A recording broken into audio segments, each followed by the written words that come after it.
My name is Ryan Cleary, Member of Parliament for St. John, South Mount Pearl, and this is your weekly video blog update.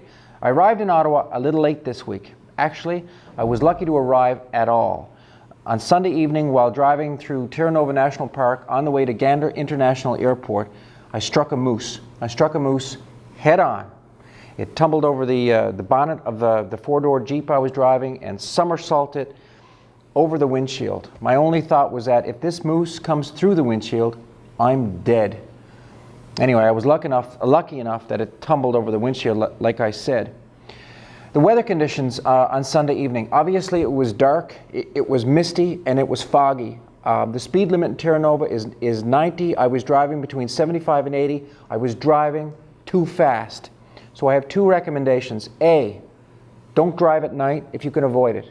And B, your speed limit, watch it. If you're driving at all close to the speed limit in those weather conditions, you're driving too fast.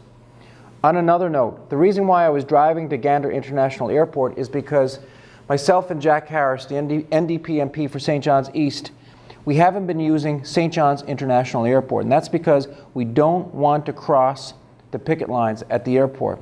We respect the picket lines.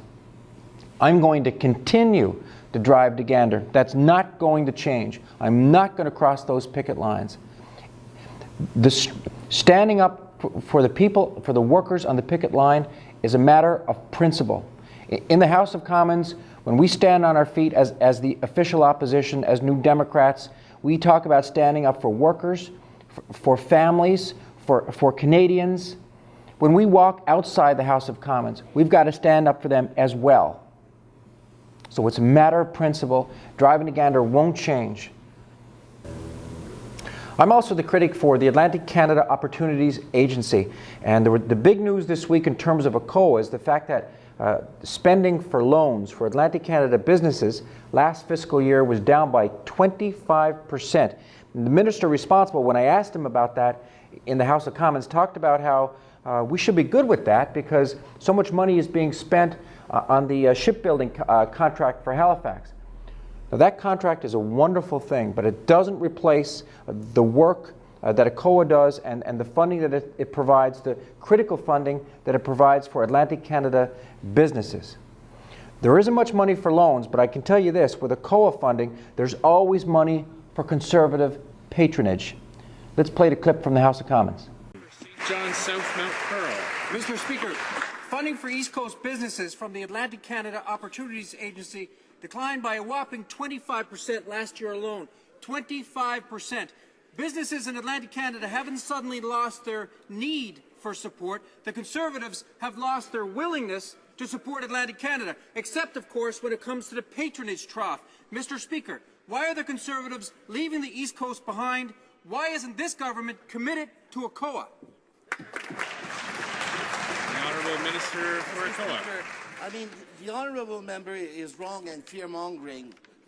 If he wants to compare apples to apples and look at investment for economic development, he will not take into account stimulus measures that were meant to deal with the recession, but he will look at the unprecedented level of federal investment in Atlantic Canada by not only ACOA, but Industry Canada and all other departments. Further, Mr. Speaker, he should mention the shipbuilding initiative, which analysts say will create 15,000 jobs and add $2 billion in economic benefit.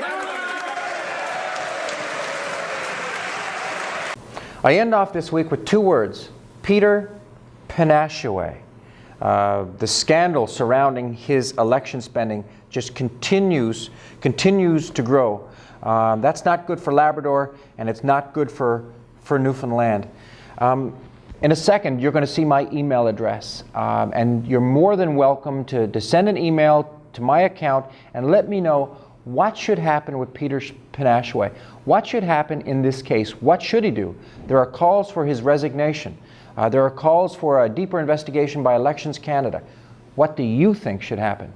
Anyway, have a good week.